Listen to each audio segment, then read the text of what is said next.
अस्सलाम वालेकुम जी। जी lecture number 43A1 homework निकाल लें जी। इन्होंने चुप। क्वेश्चन नंबर 3 पास पेपर का है जी। आपने खुद लिखा है ये? जी आपने लिखा है? कोई आपने किसी बंदे को तो नहीं बिठाया था जिसका कोई एक आधा पेपर कैफ का रहता हो? अच्छा, देखे भी नहीं लिखा। As a finance manager of CL limited it was found that. सुने जी क्या लिखा है। The land is recorded to statement to नहीं होता in to of financial position as a non current asset and this land is non depreciable. So this grant is firstly recorded as deferred income and slowly slowly नहीं होता। इसका इस नहीं सुने मेरी बात, ये सीखने वाली बातें हैं। ये आपने खामोशी से देखिए, ये जो लफ्ज़ आपने लिखा है ना, ये स्टैंडर्ड का लफ्ज़ नहीं है। सही है। इसमें देखें स्टैंडर्ड क्या लफ्ज़ इस्तेमाल करता है। सही है जी। वो एक स्पेसिफिक लफ्ज़ है, वो समरी के अंदर भी लिखा हुआ है। Reflect on the basis. Homework किया तुमने? होमवर्क से तो हमारा ताल्लुक ही कोई नहीं है। पापा से मुझे तो मिलवा किसी दिन। तेरा पापा जून ना बनना तो मुझे कहीं। It was and slowly slowly it was converted into grant income as factory building depreciated. This depreciation is working as a matching concept here. ये बताना नहीं है matching concept. And land is become grant income as factory building depreciated and when all deferred income becomes grant income then it's deferred income recorded in NCL non current liability. पूरा लिखें। in or CL in which current portion written and building and land is written in SOFP as non-current asset and depreciation charge on building is written in profit or loss as on depreciation। अब आपने ना अपनी तरफ से बातें सही की हुई हैं, लेकिन अब आपने कोशिश क्या करनी है, इसको ना थोड़ा बेहतर करना है। क्या कर, इसका जवाब क्या था? इसका जवाब ये था, अब क्वेश्चन मेरा ख्याल है ये था कि लैंड है, उसने फ्री ऑफ कॉस्ट, उसने कहा जी फ्री ऑफ कॉस्ट मिली है, इसने किताबों में रिकॉर्ड ही नहीं की। आपने सबसे पहले इसका ट्रीटमेंट बहुत दिनों के बाद नहीं वजह। अच्छा चलें, अब ठीक है। अच्छा जी, अब आपने इसका जवाब ऐसे लिखना था। आपने कहना था जी कि सबसे पहले ये जो लैंड है, ये जो फ्री ऑफ कॉस्ट मिली है, क्या है ये? असल में क्या है जी? ये ग्रांट है। क्या है? ये गवर्नमेंट ने दिया ना, ये ग्रांट है। ये क्या है? फिर आपने कहना था this is non depreciable asset. This is क्या है? हमें इसे किताबों के अंदर रिकॉर्ड करना पड़ेगा स्टेटमेंट ऑफ फाइनेंशियल पोजीशन में in the books of CL। ठीक हो गया जी। ये आपने ट्रीटमेंट बताया, सही है। अच्छा, फिर आपने कहना है गवर्नमेंट ने इसके ऊपर जो कंडीशंस आयद की हैं, condition imposed by the government, आपने कहना इसी बेसिस पे रिफ्लेक्ट द मैटर। सही है। वो जो लाइन लिखी हुई है, आपने कहना जैसे जैसे इस पे लैंड पे तो डेप्रिसिएशन नहीं है, लेकिन शर्त क्या थी? फैक्ट्री बनानी थी इसके ऊपर या बिल्डिंग बनानी थी। ऐसे ही है ना, इस तरह की मेरा ख्याल बात थी। आपने कहना जैसे जैसे हमने इसे एक्सपेंस में लेके जाना, वैसे वैसे हम डेफर्ड इनकम जो किताबों में रिकॉर्ड की है आज, सही है, उसे हम क्या करेंगे भैया? डेफर्ड इनकम को कम करके किधर ले जाएंगे? ग्रांट इनकम बना देंगे इनटू द प्रॉफिट और लॉस। और जो डेप्रिसिएशन है इसे भी एज एन एक्सपेंस रिकॉर्ड करेंगे इनटू द प्रॉफिट और लॉस। ठीक हो गया। फिर आपने बता देना था कि जो ट्रीटमेंट इस भाई साहब ने किया है, जूनियर अकाउंटेंट भाई जो है, this treatment is not correct. क्या है? या पहली लाइन में भी लिख सकते हैं, इसका 1 नंबर होता है। भाई सुने बात सुने। अगले ने जो ट्रीटमेंट किया उससे बताने के कितने मार्क्स होते हैं? 1 नंबर होता है। कितने नंबर होते हैं? 1 नंबर होता है। फिर उसके बाद जो सही ट्रीटमेंट स्टैंडर्ड ने बताया है, सही है जी, उसको बताने के तकरीबन 1.5 से 2 नंबर होते हैं अगर 4-5 नंबर का क्वेश्चन है। फिर उसके बाद जो असल में होना चाहिए और उस होने के बाद उसका जो इम्पैक्ट है स्टेटमेंट ऑफ फाइनेंशियल पोजीशन में और SOCI में, उसको बताने के 1.5 से 2 नंबर होते हैं। ठीक है, इस तरह इस क्वेश्चन को लिखना है। चलें 12, शाबाश, कोशिश की आपने। आपने लिखा ये क्वेश्चन? दिखाएं। ये क्वेश्चन नहीं लिखा तो ये IS-20 का ही था क्वेश्चन ये भी। अच्छा, ये कब करनी? जब मैं आगे चला जाऊंगा फिर पिछले की प्रैक्टिस साथ साथ प्रैक्टिस करें ना। छुट्टियां इतनी थी, ये देखें, छुट्टी भी की, छुट्टियां भी की हैं आपने। गुड्डू तूने कहाँ लिखा है? 2-3 दिन अच्छा अच्छा अच्छा, सॉरी जी मोहतरम। तू तो कंफर्म जन्नती है ना? वो पॉज होऊंगा क्या? कांटेक्ट किया तूने आई के हैं? कोई बंदा मिल गया जी? सनाउल्लाह साहिब लिखे ये वाला सवाल।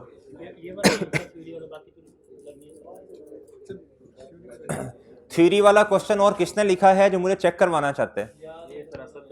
जी, चेक करवाना चाहते हैं? बिस्ती तो नहीं फील करेंगे? बिस्ती फील नहीं करनी, इसी तरह इंसान सीखता है। चुप भाई चुप, एक तो काम नहीं किया, दूसरा जुबान बंद नहीं हो रही। एक गवर्नमेंट ग्रांट मे टेक नहीं, मे टेक तो अंग्रेजी का लफ्ज ही कोई नहीं है। अच्छा जी, may take the form of transfer of a non monetary asset, ये नॉन मॉनिटरी एसेट का लफ्ज सही है, बाकी अगर वो आई कैप इग्नोर कर देना तो ये इसके नंबर दे देगा, लेकिन वो करेगा नहीं, सारी बात पूरी लिखें। सच एज लैंड और other resources for the use of entity, इसमें नॉन मॉनिटरी का नंबर मिल जाएंगे आपको 0.5। कहता है the usual treatment is to record both the grant and non monetary asset at their fair value and the alternative method is to record well done. शाबाश शाबाश, इधर आ शाबाश दो। ये आपने जो फेयर वैल्यू का लफ्ज लिखा ये बड़ा अच्छा है।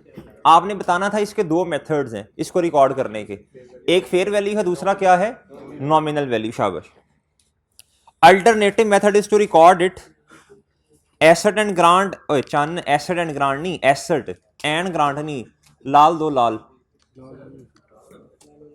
जी। क्या क्या? नहीं वो ठीक है, आप उसको स्टैंडर्ड की बात बताओ ना, इसके ट्रीटमेंट कितने हैं, ये बताने में कोई मसला नहीं है। फिर हम उसे कह देंगे चूंकि ये फ्री ऑफ कॉस्ट मिला है, तो फिर फ्री ऑफ कॉस्ट जब मिलेगा तो कैश तो पे किया ही नहीं, फिर एक ही मेथड बचता है पीछे, है फेयर वैल्यू वाला। जी ठीक है, ये अच्छा किया तुमने। So the accountant has to record the land as above criteria and then transfer the grant to profit or loss as the building was availed to use since, इतना ठीक है, and the depreciation should be charged from this date। कुछ ठीक है। कितने number का सवाल था? 6 का था, पता नहीं 6 का था। 6 में से मेरे भाई अगर मैं पेपर आपका चेक करूं तो मैं आपको तकरीबन कोई 3 का नंबर दूंगा इसके। जी कुछ इधर अपने इग्नोर किए जी। और बताएं जी, नहीं लिखा आपने? लिखा करो मेरे भाई, आपने भी नहीं लिखा? इतनी दूर से यार, तू आला तालीम हासिल करने के लिए आया गुड्डू, लिखा करना यार सवाल। जी मेरे भाई, आपने भी नहीं लिखा होगा, शाबाश। हाँ जी। नहीं सर। क्यों? याद ही नहीं। क्यों नहीं लिखा? सर जी रात को याद आया, तुझे होमवर्क ही याद नहीं आया? नहीं सर। क्वेश्चन नंबर 4 किया तूने? कोई भी नहीं किया है? कोई भी नहीं किया यार ऐसे ना कर हसन, क्या मसला है तेरा? है? तुमने मिलना है मेरे से आके, तुम तीनों ने। जी यार शमीर ऐसे ना कर यार।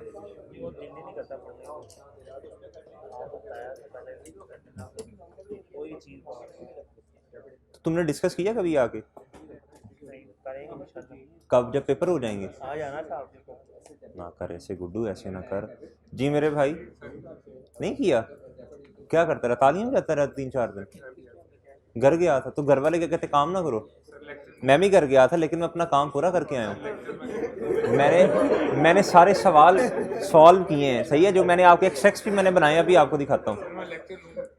हैं ऐसे ना कर यार, ऐसे तो। जी आपने होमवर्क तो नहीं किया ना? जी क्वेश्चन नंबर 3 दिखा दें, मैं पढ़ लूँगा जरा क्या लिखा है आपने। पास आपने होमवर्क तो नहीं किया होगा उम्मीद है? हाँ देखा वही ना, तूने अगर ना होमवर्क किया हुआ सर। क्वेश्चन नंबर, शाबाश जी। चेक करवाना चाहते हो? चले आओ भाई, चुप चुप, इनका ट्रीटमेंट पढ़े, इन्होंने क्या लिखा है। इधर होके बैठ, इधर होके बैठ, इधर मैं समझाता हूँ तुझे, मेरे से समझा कर बात। इधर हो जा, इधर हो, क्लास में इधर सुना कर बातें। कहता है the treatment of junior accountant of land is not correct. Well done, शाबाश। Land is a non monetary item. Well done. Allotted by government as a grant. यार तूने देख के लिखा है, खा माँ कसम। We will record land at either nominal amount or fair value in our books, नहीं in statement, in our books। क्या ये उसने जो CL का नाम लिया, ये कटा दिया, ये क्या उसने नाम दिया नहीं है? इन आवर बुक्स नहीं, इन CL बुक्स। और बुक से भी अच्छा लफ्ज है in CL statement of SOP and statement of financial position and no depreciation charge on land. Well done यार, शाबाश। The treatment of factory as CWIP is incorrect. शाबाश। The building was available for इस्तेमाल on 1 October 2020 and we will start depreciation on building from 1 October. शाबाश शाबाश। Since the condition of government grant is met के wait, met on 1st October 2020. We will also record grant income as income in profit and loss statement. ऐसा इसका पूरा नाम लिखो SOCI on यार well done शाबाश well done 4.5 मार्क्स इसके आपको मिल जाएंगे शाबाश जी जी नहीं आपने कहना जी CL की किताबों में आप एक न्यूट्रल बंदे हैं आप इस टाइम क्या हैं उसने आपको ये ज्यूम करवाया कि आप क्वेश्चन के अंदर मैनेजर हैं अच्छा ठीक है ठीक फाइनेंस मैनेजर तो आप अपना मशवरा दें उसे ठीक है लेकिन आपने आवर बुक्स नहीं कहना इन CL बुक्स कहना है आपने जरा थोड़ा सा ना प्रोफेशनल वे में चलना है जी गुड्डू चेक करवाना चाहते हो कहता according to the government assistant and grant all if all conditions are met we can record the monetary asset on fair value record चलो ठीक है in this question the junior has made the wrong decision नहीं फैसला उसने कौन सा नई factory बनाने का डिसीजन कर लिया गरीब ने ट्रीटमेंट गुड्डू treatment we should record land on either fair value और ठीक है भाई चुप हो जो from 1 October 2020 we should calculate the depreciation on factory ठीक है जी एज फैक्ट्री अवेलेबल फॉर इस्तेमाल ये इसके ना आपको तकरीबन 250 नंबर मिलेंगे आपने पूरी बातें नहीं लिखी हुई आपने नहीं लिखा भाई लिखा करो ना इस तरह तो तुमने तो नहीं लिखा होगा ये सवाल ये छोड़ दे जो मैंने कहा वो बता मुझे क्वेश्चन नंबर 3 अंग्रेजी क्वेश्चन नंबर 3 पास पेपर का क्वेश्चन नंबर 3 पास पेपर का 4 पास पेपर का पास पेपर नहीं करने पास पेपर के बगैर पास होगा कल करने थे वो कल वो मेहमान आ गए थे तुझे पता भी है कि मैंने नहीं छोड़ना फिर तू क्या कहते हैं ये सवाल नहीं करके आता बाकी तो ठीक है 2-2 मिनट के सवाल थे वो जी मुफ्ती इधर आगे आजा जल्दी कर जल्दी चुप तू होता नहीं है सवाल तू करता कोई नहीं है सवाल तू करता नहीं है से तू अपनी देख ले जी हुरैरा नहीं किया होना ये तो कसम वाली बात है किया मैंने पहले ये वो किया आपकी असाइनमेंट फिर मैंने सवाल किया क्वेश्चन नंबर 3 दिखा क्वेश्चन नंबर 3 दिया ये भी सवाल से चेक करना ना खुद वेल डन शाबाश पहले मैंने पढ़ा दिमाग में पूरा उसका वो बनाया स्केच और फिर पीछे से वर्डिंग देख के लिखा है सवाल नहीं वर्डिंग देखी है पहले मैंने देखी है स्केच बनाया है ट्रीटमेंट क्या है उसकी 1 अक्टूबर को डेप्रिसिएशन लेकिन फिर उसके बाद जब आप देख लो ना फिर आपने 2-3 घंटे के बाद सवाल करना होता है वो तो फिर रट्टा लग जाता है वो मैं दोबारा जब प्रैक्टिस में करूँगा बगैर मैं कहूँ यार सारी बातें सही लिख दी हैं तूने और तरतीब भी वही है चलो ठीक है शाबाश एडमिन इधर आगे आ जा तुझे अभी भी पता नहीं चल रहा क्या चाहता है जिंदगी से शर्म कर कोई हया कर ले जी भाई ये तो बहुत शॉर्टकट लिखा है आपने राइटिंग छोटी चलो कम से कम कोशिश तो की है अरसलान आगे आ जा नहीं आगे आ जा आगे क्यों नहीं लिखा तेरी शक्ल से तो मजा आ रहा है तेरी शक्ल से लग रहा है तूने नहीं काम किया तेरी शक्ल से लग रहा है जी मोहतरम हंस रहा आगे से हंस रहा है तू शर्म कर हया कर ये किसने काम करना है गुड्डू यार करना यार फिर हाँ भी मुनहमिर तेरी शक्ल से लग रहा है तूने नहीं लिखा क्वेश्चन नंबर 4 पास पेपर का बता दे किधर है लिखा छोड़ दूंगा एक्सट्रैक्ट बनाया तूने शाबाश वेल डन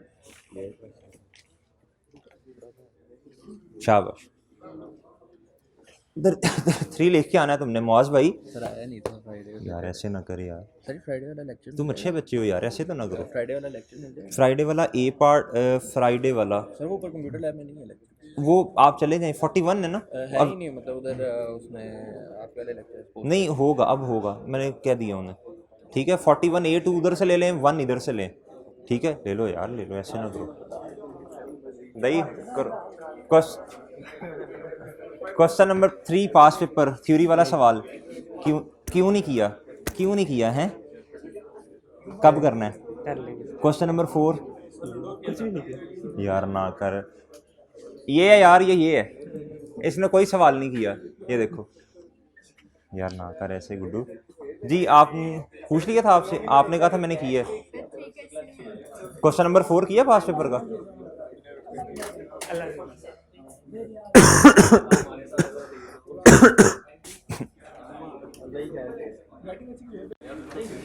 चलें छोड़ें भाई आज आपको ना थोड़ा सा एहसास दिलाना था कि यार काम किया करें, अल्लाह के बंदो, काम नहीं करेंगे तो कैसे पास होंगे यार। ना करो यार ऐसे, समझ ही नहीं आती तुम लोगों को यार। यार ये सबसे पहले तो ना आए जरा, मैं क्वेश्चन नंबर 3 आपको भी डिस्कस करवाता हूँ थ्योरी वाला कैसे लिखना है। पहले इस क्वेश्चन नंबर 11 पे आए। ये पेज नंबर है जी 45। ये मैंने होमवर्क में दिया था ये क्वेश्चन है। आपको याद भूल रहा है, दिया था, ग्रुप चेक करें। चलें, ये नहीं किया होगा तो कर लें, ये बड़ा अच्छा क्वेश्चन है ये। इधर आए, ओ भाई चुप, अरसलान चुप। अच्छा भाई चले चले, आप नहीं, अपनी आवाज आई प्लीज, आप इधर देखें। इस क्वेश्चन में क्या था मेरे भाई, चले चले खामोश। इस क्वेश्चन में था ग्रांट कितनी है भैया, 10 मिलियन है। कितनी है sir? 10 million is the amount of grant. अच्छा जी, ओहो हो जा भाई, क्या हो गया सुबह सुबह से। अच्छा जी, in Jan 2002 to cover the expense for environmental measures taken by ABC company during 2002 से लेके 2005, गवर्नमेंट ने ग्रांट दिया भाई, किसी एक्सपेंस के बदले में दिया कि यार ख्याल करें जरा एनवायरमेंट का। सही है, अगर तो आप ये सारी कंडीशंस हम आपको बता रहे हैं मीट कर लेंगे तो हम ये ग्रांट जो है तब आप इनकम का पार्ट बनाएंगे। सही है सर। कहता जी ABC company assumes to spend rupees 4 million, 3 million, 5 million, 2 million in 2002, 2003, 4 और 5। कितनी अमाउंट स्पेंड करनी है इस कंपनी ने, उसने बताई हुई है। सही है सर। टोटल एक्सपेंस मुझे बता दें कितने, 14 है। 14 है ना।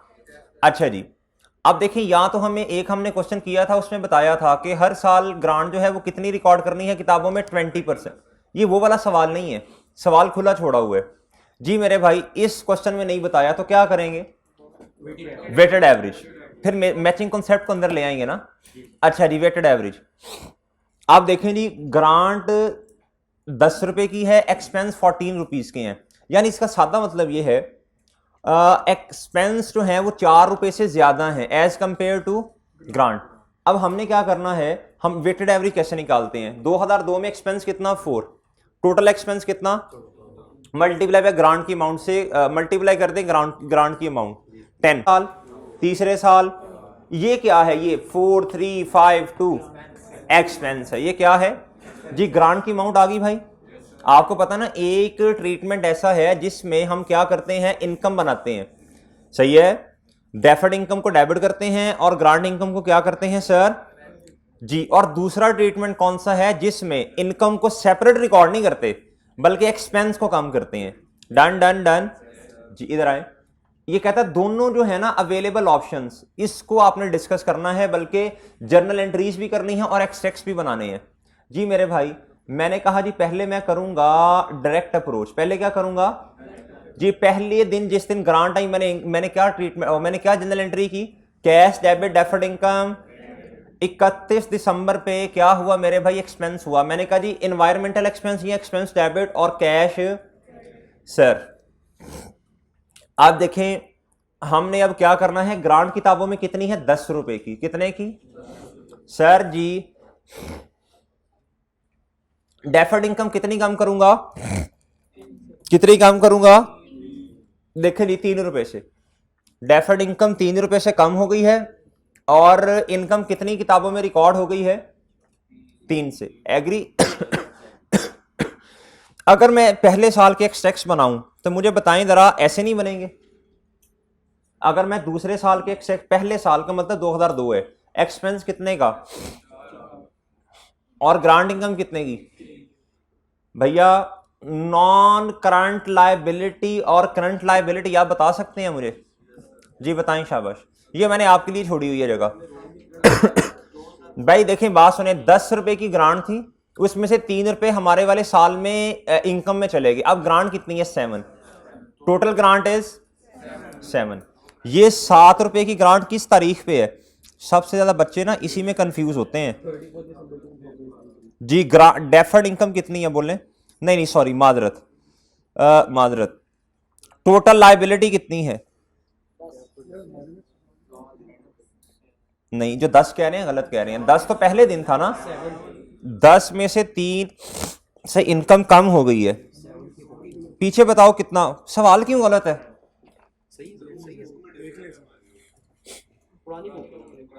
हाँ पुरानी बुक, अच्छा सही कर लो यार, ये लास्ट टाइम भी मैंने सही करवाया था ये क्वेश्चन, याद है आपको जी? लास्ट टाइम भी क्लास यही कट्टे हुए जी। ये करो सही सवाल को जिन्होंने जिनके पास पिछली अटेम्प्ट की बुक है। उसमें इक्वल थी ना पिछली किताब के अंदर, मेरा ख्याल है इक्वल है सारे सालों की। अच्छा जी, अच्छा मेरे भाई आप इधर आए, टोटल लायबिलिटी कितनी है? 7। 10 में से 3 माइनस कर दें सर, ओके है सर। अब ये आ गई 7। अब इसमें करंट देखना है और नॉन करंट देखना है। करंट और नॉन करंट हमेशा साल के एंड पे देखना है, जो पहला साल होगा, फिर बात समझ आएगी। अब मेरे भाई इस 7 में से कितनी ग्रांट ऐसे है जिसने इनकम का पार्ट बनना है? जी इधर आए, ये देखें आपके सामने है दूर, कितना? तो सर नॉन करंट कितनी है फिर, और नॉन करंट कितनी है, और ये बैलेंसिंग क्या आ जाएगा? बहुत अच्छे, 7 में से दोगे फिर 7, ठीक है जी, ओके है जी। मेरे भाई बताएं मुझे, मैंने नॉन करंट में कितना लिखना है, और सर जी करंट में कितना लिखना है? एग्री? एग्री यार, एक्सट्रैक्ट्स बनाना मुश्किल नहीं है। एक्सट्रैक्ट्स के अंदर क्या है, बस आपको ये पता होना चाहिए कौन सी चीजें स्टेटमेंट ऑफ फाइनेंशियल पोजीशन में जानी, कौन सी एसओसीआई में जानी है, ओके। अच्छा जी, अगला साल आए भाई। भाई एक्सपेंस अब आपने कितने के कर दिए? Expense debit cash credit. बच्चे कहते सर जी एक्सपेंस से सिर्फ एक्सपेंस लिख दें या इन्वायरमेंटल एक्सपेंस लिख दें? आपका जो दिल करता है कर लें, छोटी छोटी सी बातें हैं। बताएं भाई कितनी डेफर्ड इनकम है? 2 रुपए की। भैया ग्रांट इनकम कितने की है? ओके भाई। अच्छा जी बताएं जी, 3 एक्सपेंस में जाएगा और deferred income sorry grant income कितनी है? ओके। और मैंने आपको वैसे भी एक बात बताई है, असल में नेट एक्सपेंस देखा जाए ना तो 4 रुपए का बनेगा, एंड पे देख लेंगे। अच्छा अब मुझे बताएं, अब ये मैं आखिरी दफा एक दफा और करवाता हूं आपको ये प्रैक्टिस, 31 दिसंबर 2000, बताएं किसके एंड पे देखना है अब हमने? शाबाश सर, टोटल लायबिलिटी आपने मुझे बतानी है। मैं टाइमलाइन से भी समझा तो सकता हूं, लेकिन ना बच्चों को उसमें थोड़ी सी कंफ्यूजन फिर भी रह जाती है, ये मेरा ख्याल है जाती। वैसे मुझे बता दें टाइमलाइन से ज्यादा समझ आएगी या इस तरह? हमारी भी लर्निंग होती है ना साथ साथ, बताएं शाबाश। पहले मैंने टाइमलाइन से समझाया था, है ना? अच्छा जी, 10 माइनस 3 माइनस, बताएं भैया 2 हमारे वाले साल का भी ना। अच्छा कुछ बच्चे क्या करते हैं, वो इस 7 को उठा के -2 कर देंगे, ये ज्यादा अच्छा है, लेकिन हर बच्चा इतनी जल्दी नहीं पिक करता ना जी। इधर आएगा 5। टोटल लायबिलिटी बताएं कितनी है? इसे हमने करंट और नॉन करंट में तोड़ना है जी सर। अब बच्चे गलती क्या करते हैं, सुनिएगा मेरी बात तवज्जो से, 31 दिसंबर 3 को दिमाग में नहीं रखेंगे। ये हमने करंट लायबिलिटी और नॉन करंट लायबिलिटी किस तारीख पे देखनी है, ये बताएं शाबाश। इससे ऑनवर्ड्स देखनी है। हम कहेंगे करंट कितना, यानी 2004 तक कितनी इनकम बन जाएगी, और इससे ऑनवर्ड्स कितनी बनेगी, ये सोचना है बस आपने। अब इधर आए, मुझे बताएं भाई कितनी इनकम बनेगी? इधर से भी देख के पता चल रहा है, वरना छोड़ें वर्किंग देखें आप। बताएं भाई कितनी इनकम बनेगी? 4 बनेगी ना जी सर। जी मेरे भाई करंट में जाएगा 4, और बैलेंसिंग फिगर बता दें सर। क्या हम हर सवाल में ऐसी करेंगे यार? अगर कर लें तो बेहतर है।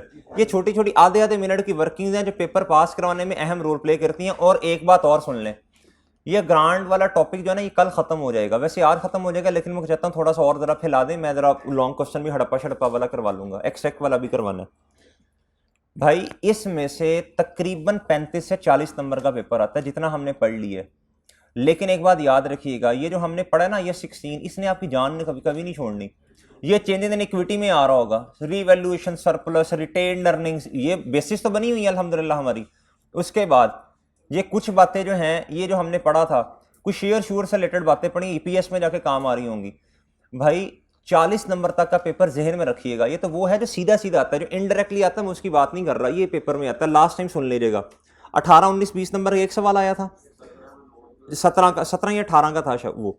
उसके बाद भाई 8 नंबर का गवर्नमेंट ग्रांट का एक क्वेश्चन आया था, 26 हो गए। 26 में से मेरे भाई 18, हाँ 6 नंबर का आया था IS 23 का क्वेश्चन जिसमें थ्योरेटिकल बातें लिखनी थी, 32 नंबर हो गए। और तकरीबन कोई 3 MCQs आए थे, 3 या 4 तकरीबन, वो चलो 4 नंबर के भी लगाएं तो 36-37 नंबर का पेपर आया था डायरेक्टली। और ये वो पेपर होता है जो आपको पास करवाने में बहुत ही अहम रोल प्ले करवाता है।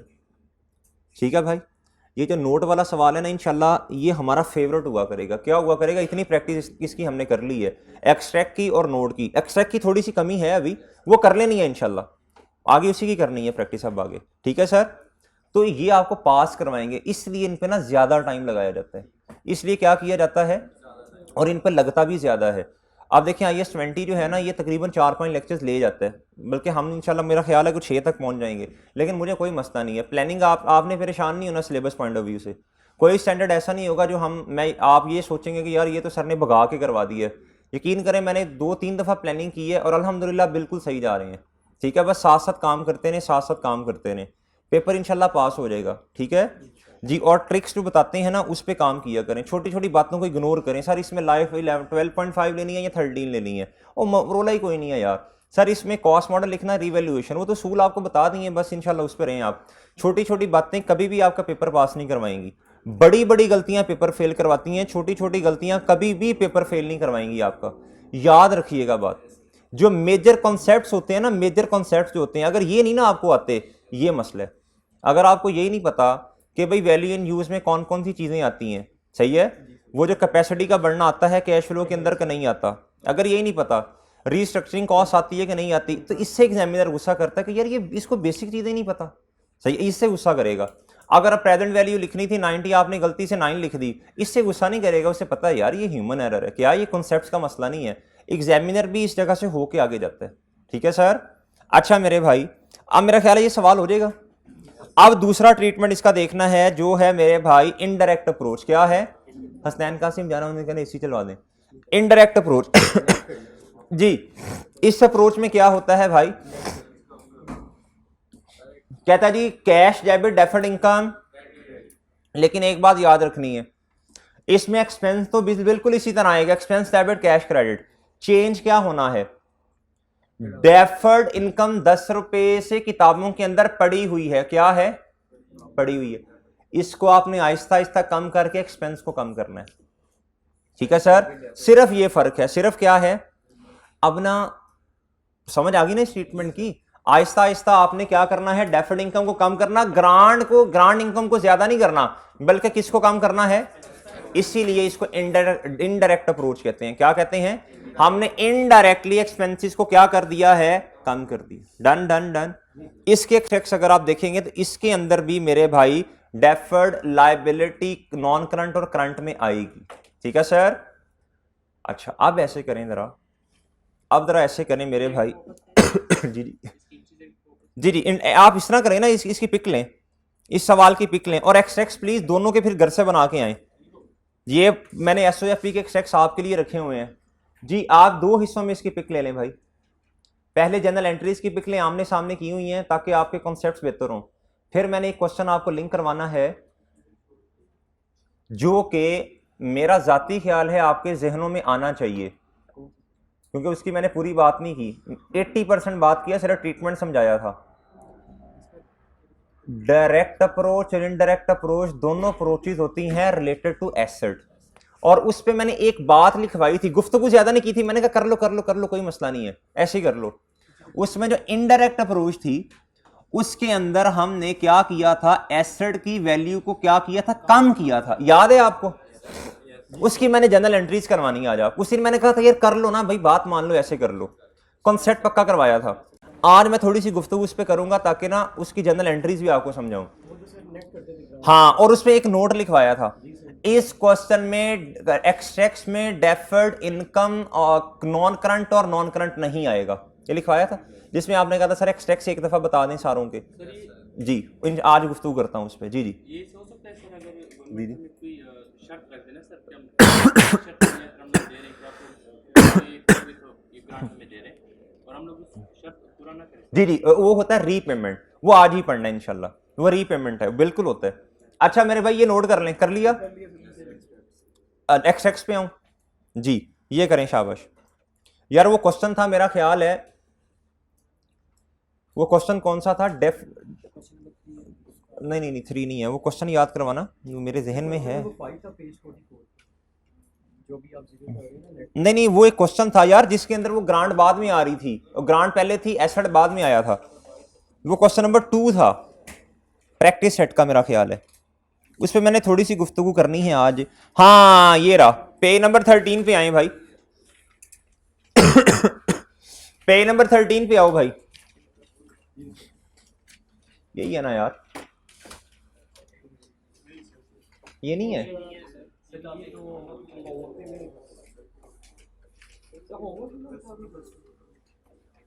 यार, वो क्वेश्चन था।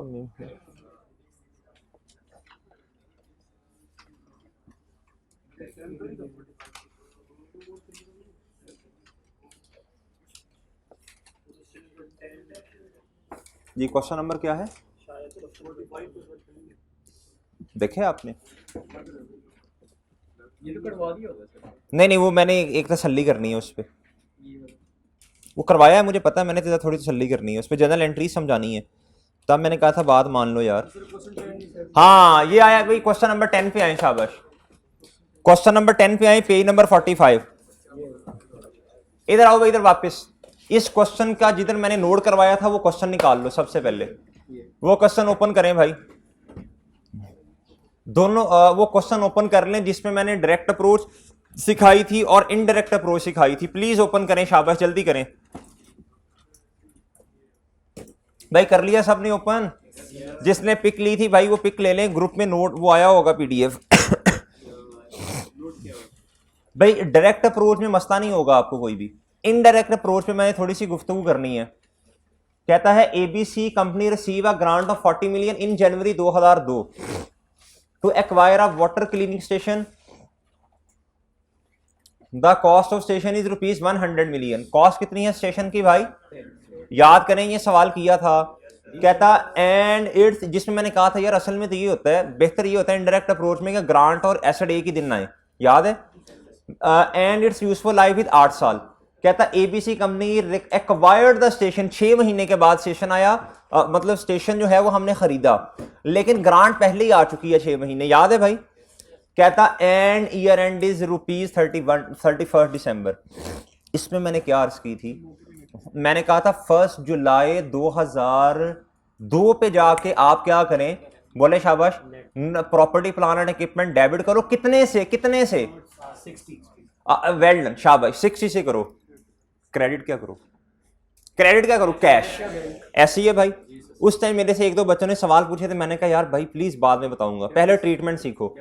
फिर मैंने कहा था इसमें डेफर्ड इनकम आपको नजर नहीं आएगी, आपने डेफर्ड इनकम का कॉन्सेप्ट खत्म कर दें। अब ना ही आपको इनकम सेपरेट नजर आएगी, ना ही डेफर्ड इनकम, आपको एक्सपेंस नेट से नजर आएगा। एग्री? आपने डेप्रिसिएशन किस बेसिस पे की थी? मेरा नहीं ख्याल कि इधर शायद मैंने करवाया कि नहीं, उधर नहीं करवाया जी। आपने नेट बेसिस पे आपने कहा था 60 divided by 8 multiply by 6/12। Agree करते हैं आप लोग? अब मैं आपको ना इसका पूरा क्रक्स समझाने लगा हूं। अब मैं इससे पहले क्या हुआ होगा वो समझाने लगा हूं जी। रेडी है भाई? रेडी है? इसको आपने लिंक करना है एक्सपेंसेस की इनडायरेक्ट अप्रोच के साथ जी। और एक नोट लिखवाया था मेरा ख्याल है मैंने, जिसपे मैंने आपसे ये अर्ज करने की कोशिश की थी भाई कि आप ना ये समझें कि समझें क्या, बल्कि इसके अंदर डेफर्ड इनकम का करंट लायबिलिटी और नॉन करंट लायबिलिटी नहीं आती, वो आई प्रूव करवाने लगा हूं जी मेरे भाई। आए जी, डेट, डिस्क्रिप्शन, और सर जी डेबिट, और मेरे भाई क्या? क्रेडिट। ओके जी, मुझे बताएं 1 जैन पे एंट्री क्या होनी है जो असल होनी चाहिए थी? आपको कैश आया? क्या जो कैश आपको मिला, क्या आपने वो काम भी कर दिया कि नहीं? नहीं किया। तो बताएं क्रेडिट क्या होना चाहिए? आपके ऊपर जिम्मेदारी है, आपके ऊपर क्या है जी? आपके ऊपर जिम्मेदारी है, और इस चैप्टर में उस जिम्मेदारी को नाम क्या देते हैं? वेल डन, वेल डन जी। 1 जैन 2002 है। डिस्क्रिप्शन बताइएगा प्लीज। 40 जी जी इनडायरेक्ट है ना, इनडायरेक्ट है जी मेरे भाई। क्रेडिट क्या होगा? Well done. 40 है गुड्डू, 40 है। ओके भाई, ओके। अच्छा जी भाई, एसिड कब आया? मैंने कहा था यार ना सोचो भाई, प्लीज कुछ ना सोचो, बस ये कर दो, पीपी डेबिट करो। मैंने ये एंट्री करवाई थी 1 जुलाई। मैंने कहा था पीपी डेबिट कितने से बोले जी, और कैश कितने से क्रेडिट करवाया था? एग्री करते हैं सब? सर इससे पहले एक और एंट्री और भी होनी है, जिसको समझ आ जाए बहुत अच्छी बात है। थोड़ा मसला हो तो फिर बाद में भी एक दफा कभी डिस्कस कर दूंगा जी। 1 जैन, ओ सॉरी 1 जुलाई जी मेरे मासूम दोस्तों जी मेरे मासूम दोस्तों, आपने इस दिन क्या करना है? बोलें शाबाश। ओए 1 मिनट, सॉरी इधर तो 100 नहीं आएगा। हाँ, कैश तो 100 का पे किया ना, कैश तो 100 का पे किया जी। आम मेरे मासूम दोस्तों, एक एंट्री और भी करनी है, चाहे इसके नीचे कर लें चाहे ऊपर, मेरे पास जगह कम है मैं ऊपर कर रहा हूं सर। इसी दिन आप मेरी बात सुने, बताएं इस इनडायरेक्ट अप्रोच के अंदर हमने कैरिंग अमाउंट ऑफ पीपी कम करनी है, एसेट कम करनी है। जब पहले क्रेडिट सोचना है, उसूल डेबिट सोचने का ही होता। मैं क्रेडिट सचवा रहा हूं आपसे भाई। क्रेडिट किसको करना है? कैरिंग अमाउंट ऑफ एसेट कम करनी है, बताएं क्रेडिट क्या होगा? वेल डन, शाबाश शाबाश।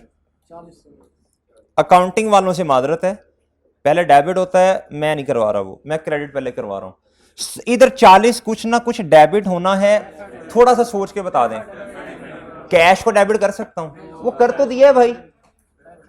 किसको कम कर सकता हूं? सर देखें, हमने एसेट को कम किया, क्रेडिट कर दिया। क्या किया? अब सवाल ये पैदा होता है कि मैंने एक नोट भी लिखवाया था आपको, मैंने कहा था इस क्वेश्चन के अंदर हमने क्या किया, एक्सपेंसेस को पहले ही कम कर दिया। ठीक है सर, क्योंकि उसका ट्रीटमेंट ये है। अब मेरे भाई, जब आपने एक्सपेंस को, कैपिटल एक्सपेंस को कम कर दिया, साथ जिस चीज ने इनकम बनना था, लाइक विद लाइक चलना, मैचिंग कॉन्सेप्ट, आपने कैपिटल एक्सपेंस को भी कम कर दिया 40 से। इसी चीज ने इनकम बनना था ना, आहिस्ता आहिस्ता करके आपने उस इनकम, वो वाली इनकम जो आगे आने वाले सालों में बननी थी, आपने एक्सपेंस भी कम किया और इनकम भी वो वाली क्या की जिसने बनना था, अभी तो लायबिलिटी है, वो भी क्या कर दी हमने जी। मेरे भाई बताएं डेबिट क्या होगा? बात समझे, बात समझे हैं? अगर अब आपने इसके एक्सट्रैक्ट बनाने हैं, आप मेरी बात सुने, ये वाली इनडायरेक्ट अप्रोच, ये वाली जो एसेट में इस्तेमाल होती है, और एक्सपेंसेस में जो अप्रोच इस्तेमाल होती है इनडायरेक्ट, इन दोनों में कोई बच्चा फर्क बता सकता है मुझे? टाइम ले लें बेशक, आधा मिनट 1 मिनट ले लें। सवाल ये है, जो एक्सपेंसेस के केस में डायरेक्ट इनडायरेक्ट अप्रोच है, इधर देखें, साथ साथ लिंक कर लें। Well done, well done. उसमें 2 एंट्रीज होती हैं, एक एक्सपेंस की, एक डेफर्ड इनकम को कम करने की। इसमें हमने पहले ही डेफर्ड इनकम को कम कर दिया है, इसमें पहले ही डेफर्ड इनकम क्या कर दी है हमने, इसमें हमने कहीं 10 रुपए से डेफर्ड इनकम कम नहीं की। देख लें, देख लें भाई, देख लें, प्रोपोर्शनेट बेसिस पे वेल डन कम कर रहे हैं, और साथ साथ क्या कर रहे हैं, एक्सपेंस भी कम कर रहे हैं। किया एक्सपेंस को ही कम है, इधर रेवेन्यू एक्सपेंस है, इधर क्या है गुड्डू, कैपिटल एक्सपेंस है। ये बात समझ आई? ये बात समझ आई भाई? ये है मैचिंग कॉन्सेप्ट। ये क्या है सर जी? मैच। ये अब नोट कर लें, ये अहम बात है। ये कॉन्सेप्ट समझ आया? समझ तो उस दिन भी आ गया था, सवाल तो सही सॉल्व किया था। अगर आपको कोई कहे पीपी किताबों के अंदर कितने से रिकॉर्डेड है, जल्दी बोलना है। 100 - 40 60 से। इसके एक्सेक्स आपने अब बनाने हैं, पहले बनाए थे। इनडायरेक्ट अप्रोच के एक्सेक्स बनाने और मेरे से मैच कर लेने आपने। होमवर्क क्या है? क्वेश्चन नंबर 10 में इनडायरेक्ट अप्रोच जो है एसेट से रिलेटेड जो ट्रीटमेंट है, उसके आपने क्या करने हैं, एक्सेक्ट बनाने का। मैं भी बना के आऊंगा इंशाल्लाह, मैं भी बनाऊंगा भाई। फिर आपने क्या करना है, मुझसे मैच करना है। क्या करना है? ओके है जी जी। जी लिखें एक्सपेंसेस की इनडायरेक्ट अप्रोच और नॉन करंट एसेट की इनडायरेक्ट अप्रोच, दोनों मुख्तलिफ हैं। दोनों क्या हैं? दोनों क्या हैं भैया? मुख्तलिफ हैं। इधर तक लिख लिया भाई? जल्दी, शाबाश, जल्दी लिखना है। लिख लिया भाई?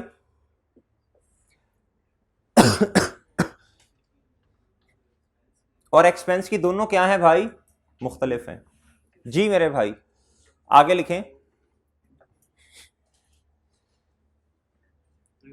नॉन करंट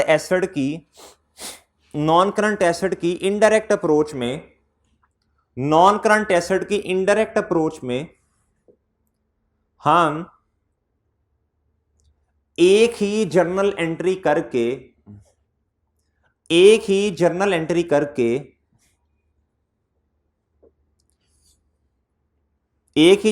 करके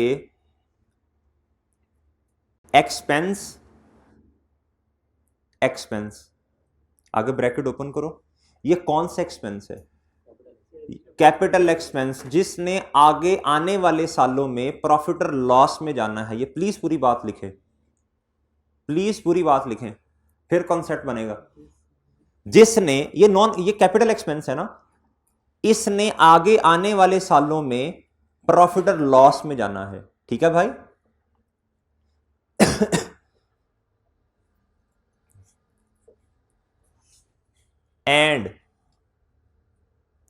एंड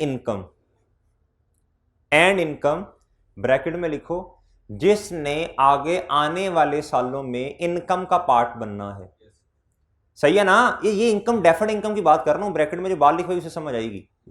जिसने आगे आने वाले सालों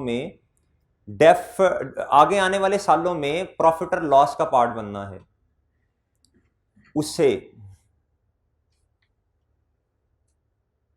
उसे जी होगी ब्रैकेट बंद, उसे कम कर दिया है। उसे क्या कर दिया है? आगे एंट्री लिखो। उसे क्या कर दिया? कम। एंट्री लिखो, शाबाश। डेफर्ड इनकम डेबिट, उसे क्या कर दिया? कम कर दिया ना। एक्सपेंस को 40 से कम किया और साथ ही किसको कम कर दिया? बोले शाबाश, डेफर्ड इनकम को भी कम किया। जी, डेफर्ड इनकम डेबिट करें और पीपी क्या करें भाई? क्रेडिट करें। ठीक है सर?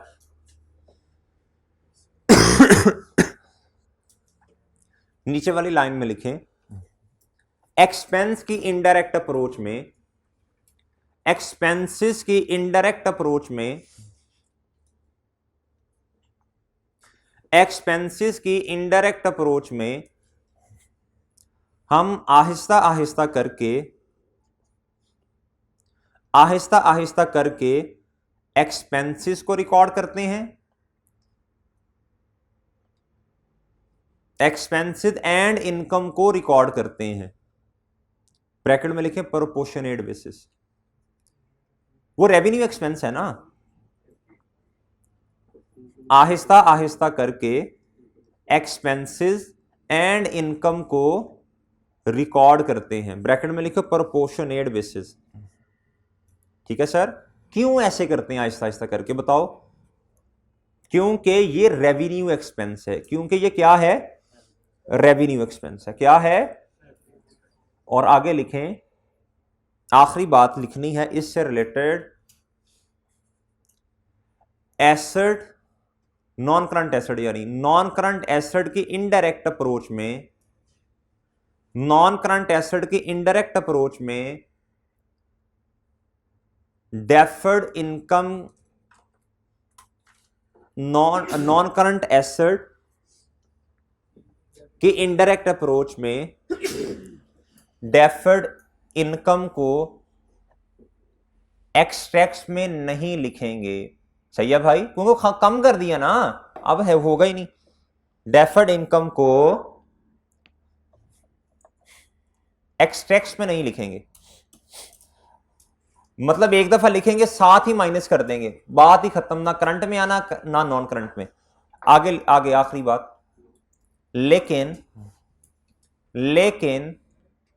इनडायरेक्ट एक्सपेंस लेकिन एक्सपेंस की इनडायरेक्ट अप्रोच में, लेकिन एक्सपेंस की इनडायरेक्ट अप्रोच में डेफर्ड इनकम का करंट और नॉन करंट,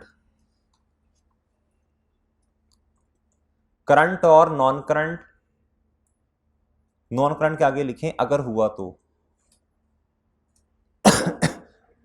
नॉन करंट के आगे ब्रैकेट में लिखें अगर हुआ तो, इफ पॉसिबल यानी, ठीक है। एक्सट्रैक्ट में क्या आएगा मेरे भाई, इसमें डेफर्ड इनकम का current and non current portion अगर हुआ तो, ठीक है भाई, एक्सट्रैक्ट्स में आएगा, ठीक है। अब एक दफा 1-2 मिनट लें, इस सारे को पढ़ लें तसल्ली से जो लिखवाया। 3 बातें लिखवाई हैं भाई, 3 बातें लिखवाई हैं मेरे मासूम दोस्तों, 3 बातें लिखवाई हैं। चन्न अरसलान पढ़ो बेटा, समझ आएगी, बाकी चीजें तुम्हें बहुत समझ आती हैं। लिखो लिखो, शाबाश, तीनों बातों को लिखो, समझो।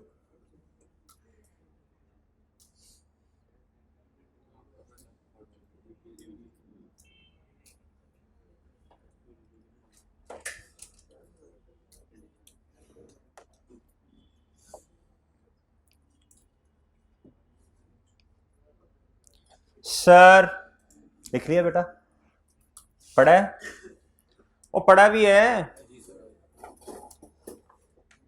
अच्छा जी। गुड्डू आप इधर देखो,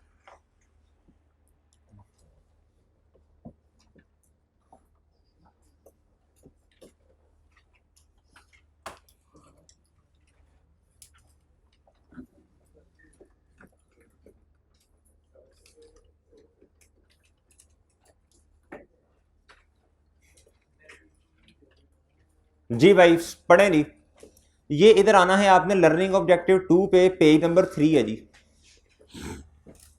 पेज नंबर क्या है यार, ये सफ़ा फाड़ के पतीसे पतूसे नहीं इसमें आपने लेने होते, ये आपने घर जाके इसे पढ़ना होता है और संभाल के रखनी होती हैं ये वाली बातें जी। लर्निंग ऑब्जेक्टिव 2 रिकग्निशन क्राइटेरिया किस चीज़ का मेरे भाई, कौन सा चैप्टर है, गवर्नमेंट ग्रांट का। भाई ऐसे सवाल जहन में आता है, सर गवर्नमेंट ग्रांट को रिकॉर्ड कब करना, उसका क्राइटेरिया क्या है, तो पढ़ें भाई। हम कहते हैं ना कंडीशन जब मीट कर जाए, फलां हो जाए, ये हो जाए, ये आपको पढ़वाने लगा हूं। कहता government grants including non monetary grant जी। नॉन मॉनिटरी ग्रांट का मतलब क्या है जी, कोई भी चीज जो पैसा ना दे, पैसे के बदले में कोई और चीज, ठीक है जी।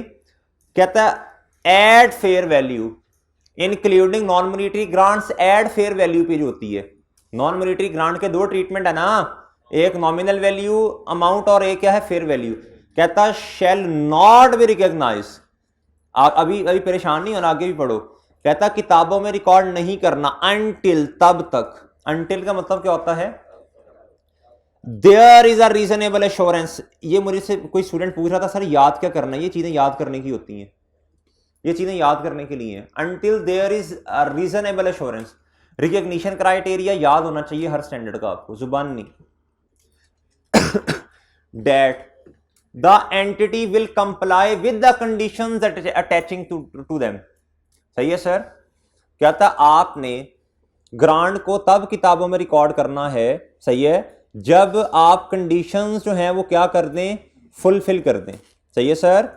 फॉर एग्जांपल 10 रुपए की ग्रांट मिली, ये अभी क्वेश्चन नंबर 11 जो किया हमने, तो भैया पहले साल खर्चा कितना, कंडीशन क्या थी कि भाई आपने इन्वायरमेंटल एक्सपेंसेस करने हैं।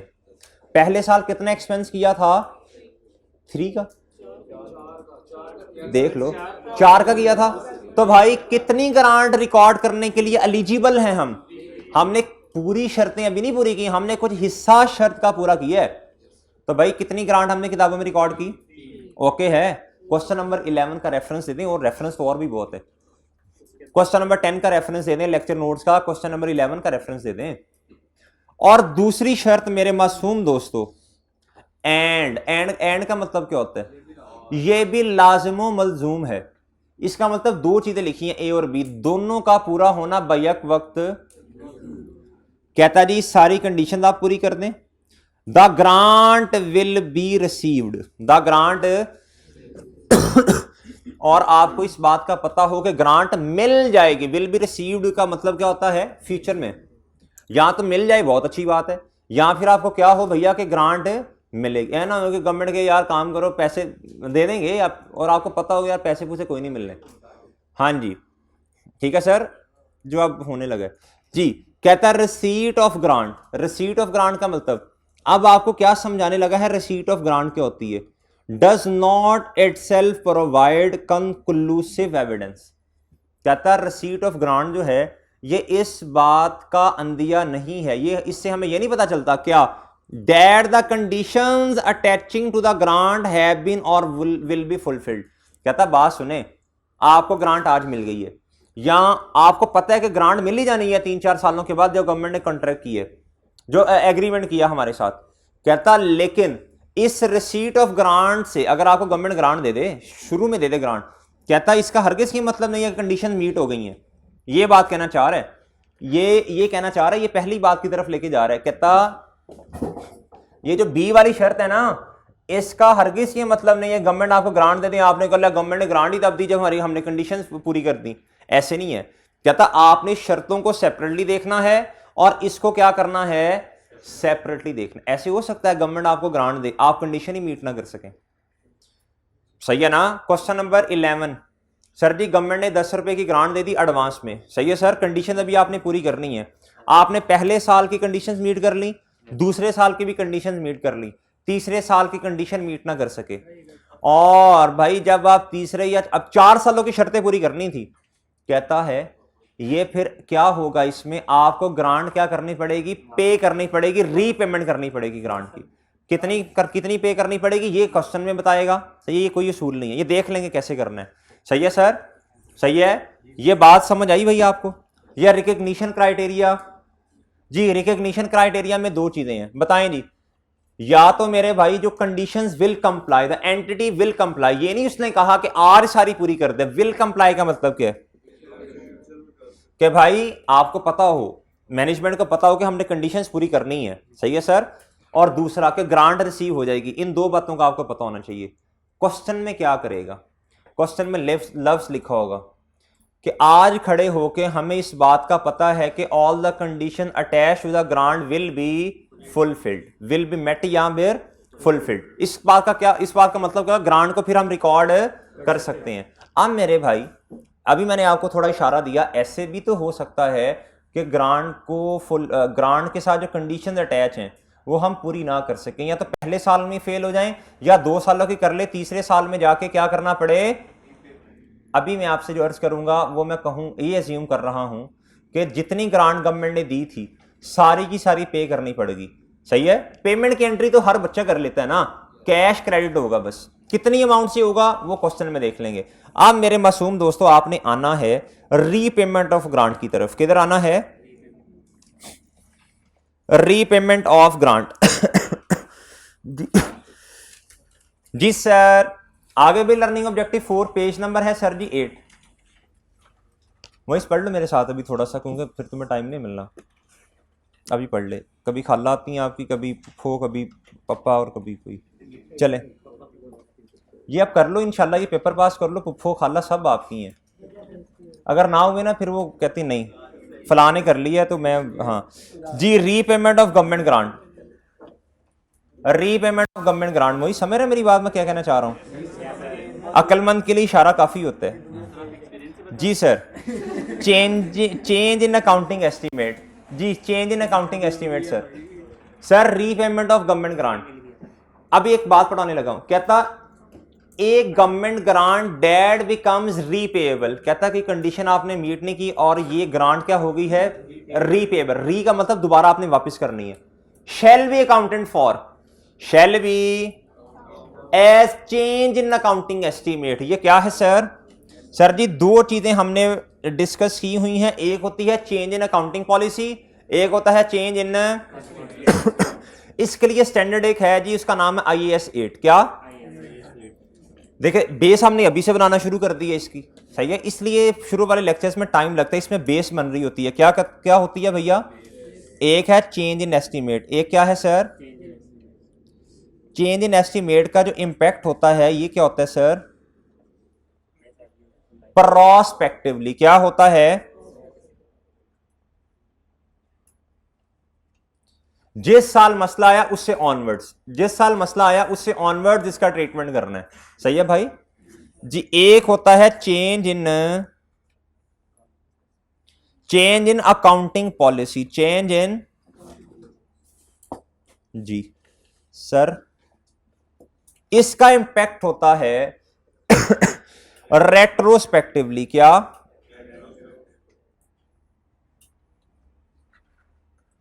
यानी जब से मसला सामने आया तब से किताबों को क्या करना पड़ेगा?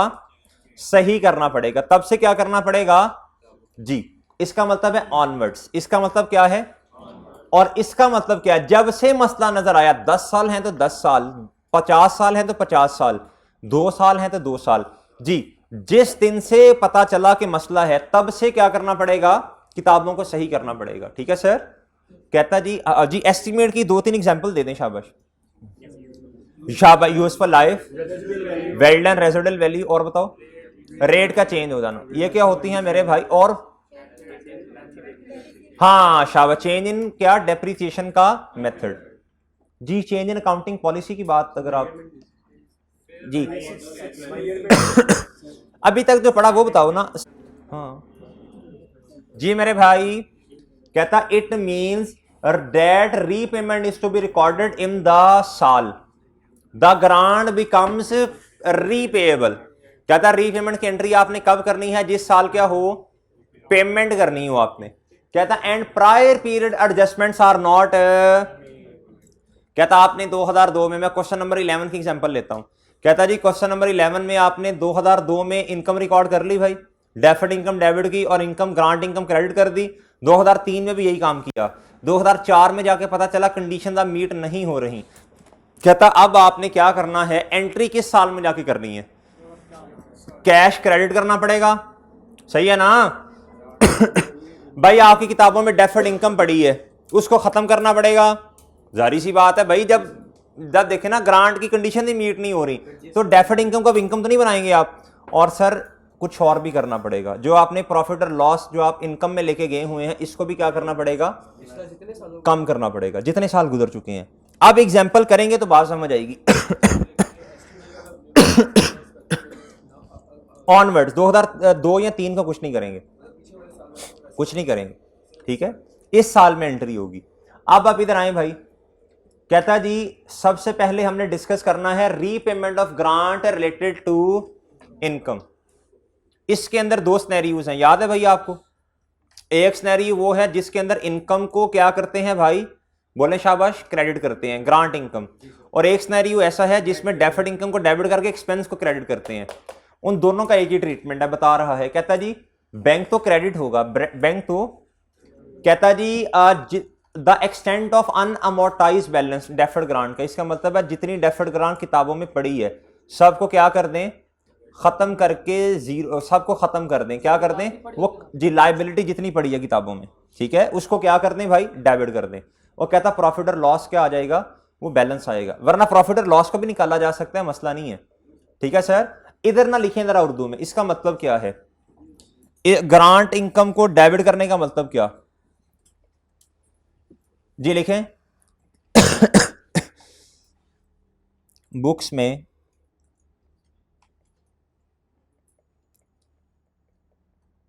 जितनी डेफर्ड इनकम यानी लायबिलिटी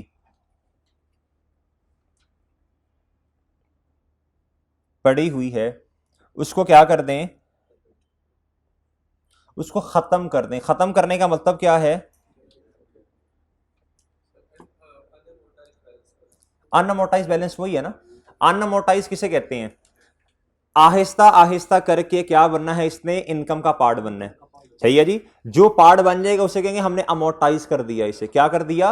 अमोर्टाइज कर दिया। और जो नहीं होगा उसे क्या कहेंगे? अनअमोर्टाइज कहेंगे। क्या कहेंगे जी? जी सर, यूटिलाइज भी कह लें, जितना इनकम में चला गया।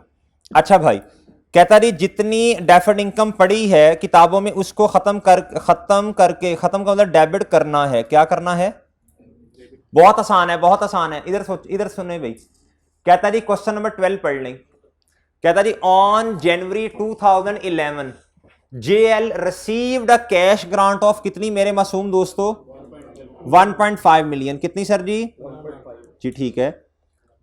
कहता जी towards the cost of employing a blockchain analyst of a new project for a period. जी अब भाई कितने साल भाई बोलें शाबाश? 5 साल। क्या करना है भाई? इस ग्रांट ने क्या होना है? अमोर्टाइज होके इनकम में जाना है। ऐसे ही है।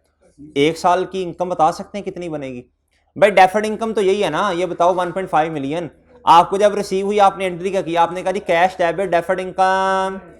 जब पहला साल खत्म हुआ आपने क्या एंट्री की भाई? जितना एक्सपेंस था उसको डेबिट किया, कैश को क्रेडिट किया। एक और एंट्री भी की, बोले deferred income debit, grant income credit. यहां एक्सपेंस को क्या किया? क्रेडिट कर दिया। ऐसे ही है, दोनों का एक ट्रीटमेंट है। एक्सपेंस को कम किया या इनकम को बढ़ाया, दोनों ने क्रेडिट ही होना है ना जी। प्रॉफिट और लॉस में खुशी की लहर आ जाएगी या गम की? खुशी की। और डेफर्ड इनकम भी किताबों में आ रही है, इसीलिए मैंने आपको सारी बातें लिखवाई हैं अभी जो लिखवाई हैं मैंने इनडायरेक्ट अप्रोच में। अच्छा जी ऐसे ही है सर। आप मुझे बताएं 1 साल की डेफर्ड इनकम कितनी बननी चाहिए? डिवाइडेड बाय 5 बोलें शाबाश। ये 1 साल की क्या बनेगी? और सही है। अच्छा जी डेफर्ड इनकम आहिस्ता आहिस्ता करके किस में कन्वर्ट होगी? अब देखते हैं ना जरा, पहले साल ही कांट है या अगले सालों में? कहता था grant is repayable in full. ये लफ्ज याद करने हैं। रीपेएबल इन फुल का मतलब क्या? 1.5। If the project is not completed, कहता अगर प्रोजेक्ट, अभी हमें नहीं पता, अभी गवर्नमेंट ने जो एग्रीमेंट किया ना, जिसपे गवर्नमेंट के बिहाफ पे किसी ने साइन किए होंगे और हमारी मैनेजमेंट में से, अपर मैनेजमेंट में से किसी एंटिटी की मैनेजमेंट में से किसी ने साइन किए होंगे, उस पर लिखा होगा अगर आप ये 5 सालों की शर्तें पूरी ना कर सके, 5 साल में से किसी भी साल में अगर मसला आया तो ये आपसे 1.5 का 1.5 मिलियन क्या होगा, हम गुस्से में आके वापस लेंगे। शुक्र करो हम चपेड़े नहीं मार रहे आपके जिन्होंने होमवर्क नहीं किया। कहता था analyst was employed and the project commenced. जी एनालिस्ट वॉज एम्प्लॉयड, इसका मतलब है जी प्रोजेक्ट मिल गया एंटिटी को, और project commence from the date of जी 1 जनवरी 2000। इसका मतलब है 1 जनवरी 2021 पे क्या हुआ? क्या हो गया भाई? बोले शाबाश जी। प्रोजेक्ट कमेंस हो गया। कहता जी ऑन 20 जनवरी 2023, इसका मतलब है साल का शुरू ही है, ठीक है। कहता जी द प्रोजेक्ट वॉज कैंसल्ड। लो भाई मसला आ गया। कब मसला आया भाई? वो तो रोला पे गया। कब रोला पड़ा? 2000 सुने 21 में कोई मसला नहीं है, 2021 में कोई मसला नहीं। मसला नो मसला आपके साथ तो होगा कोई ना कोई, लेकिन इसका बता रहा हूं ग्रांट की जी। मसला ओए मरे 2000, इसमें नो, इसमें तो यस ना। कंडीशन वायलेट कब हुई? अरसलान इधर देखो, तेरी जिंदगी में काफी मसले हैं, इधर देख जी। छोटी छोटी बातों को मस्ताना ना बनाया करें जी। सर 2023 में आए, 2023 में बताए मसला कब आया? तो लाल कब है?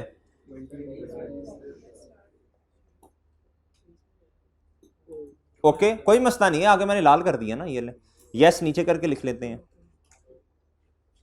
अब मुझे बताएं सर अभी ऊपर मैंने आपको पढ़वाया है इंपैक्ट रीपेमेंट का कब लेना है जी। साल बताएं ना वो। ओके भाई उस साल, इन द ईयर वाला लफ्ज 24 में है या 23 में है? मसला तो दोनों। कब मसला आना शुरू हुआ? 2023 में। एग्री? रिक्वायरमेंट कहता जर्नल एंट्रीज करनी है 1 जनवरी 21 से लेके till the date of payment. जी पहली एंट्री तो हर बच्चा कर लेगा जी। पहली एंट्री क्या होगी? कैश डेबिट और डेफर्ड इनकम। जी सर ये एंट्री हर बच्चा कर लेगा। ओके भाई नहीं लाल नहीं है तो अच्छी बात है जी सर। उसके बाद भैया प्रॉफिट उसने एक्सपेंस, आप सोच रहे होंगे सर एक्सपेंस किधर गया, भाई एक्सपेंस की अमाउंट ही नहीं दी ना, पल्ले से तो नहीं मैं डाल सकता जी। इधर लिख लें, बेशक आप कंफ्यूज ना होइएगा कि एक्सपेंस की एंट्री नहीं करनी। ये क्वेश्चन थोड़ा जो है ना वो इतना अच्छा है, लेकिन इसमें मिसिंग कुछ चीजें मिसिंग है जी मेरे भाई। लिख लें अपने पास, आपने बाद में सर खाना है। लिखें इधर एक्सपेंस की एंट्री नहीं की, लिखें सॉरी एक्सपेंस की अमाउंट नहीं है, सो उसकी एंट्री भी नहीं करेंगे। भाई अनलिमिटेड डाटा है ना, डेफिशिएंसी है डाटा में, due to limited data we are unable to pass कौन सी एंट्री, हाँ जी। अच्छा भाई जी मेरे भाई 3 लाख रुपया 300,000 जो है वो क्या है, बोले शाबाश, ग्रांट इनकम। क्या था, डेफर्ड इनकम डेबिट और ग्रांट इनकम, उसने प्रॉफिट और लॉस लिखा हुआ, उसका मतलब प्रॉफिट और लॉस ही है। प्रॉफिट और लॉस में जाने ना आप ग्रांट इनकम लिख लें, ओके ये एंट्री सब कर लेंगे। 2022 में की मसला ग्रांट इनकम की यही एंट्री रिकॉर्ड करेंगे। अब मेरे मासूम दोस्तों किताबों पे नजर नहीं रखनी आपने, छोड़ दें जी। कैश कितना क्रेडिट होना है बात समझ आई जी। मैं दोनों तरह समझाता हूं, जैसे कंफर्टेबल हो वैसे कर लें।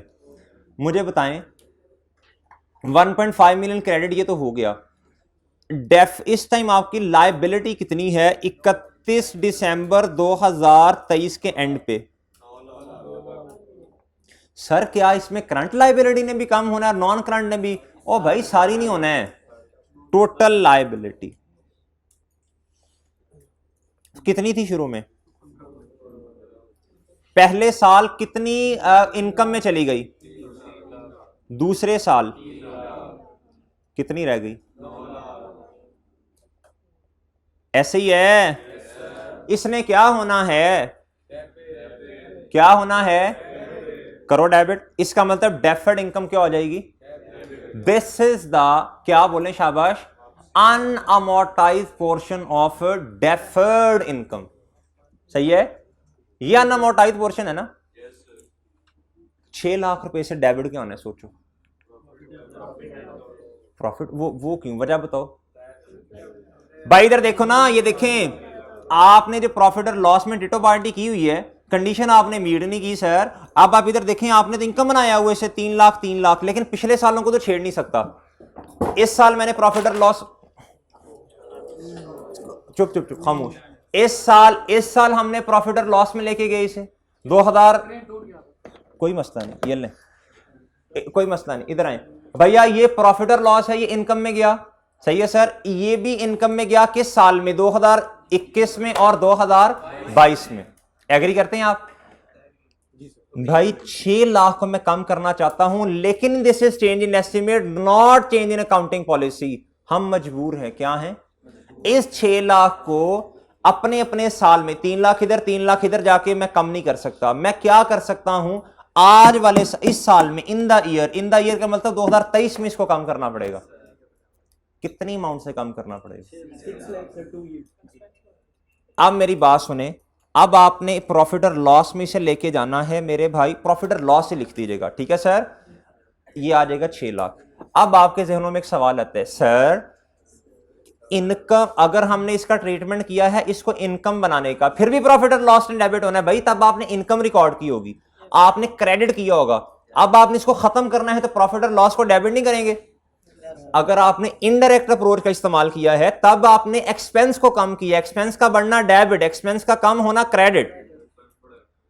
तो भैया आपने एक्सपेंस को कम किया, अब जब आपने एक्सपेंस को बनाना है फिर भी प्रॉफिट और लॉस नहीं डेबिट होना है, दोनों में सेम एंट्री होनी है भाई।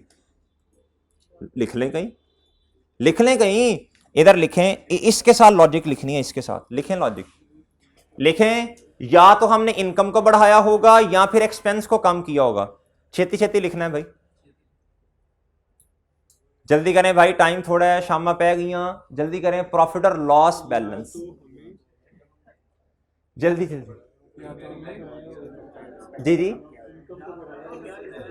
चलें भाई चलें, लिखें प्रॉफिट और लॉस। इधर क्यों लिखा है, इसका मतलब है हमने या तो इसको इनकम रिकॉर्ड किया होगा या एक्सपेंस को कम किया होगा। या तो इनकम रिकॉर्ड किया होगा या फिर एक्सपेंस को कम किया होगा, यही 2 ट्रीटमेंट है ना सर। अगर ये लिखना नहीं है, ये सुनना है बस। अगर इनकम को बढ़ाया तो अब इनकम को कम करना है, डेबिट होगा।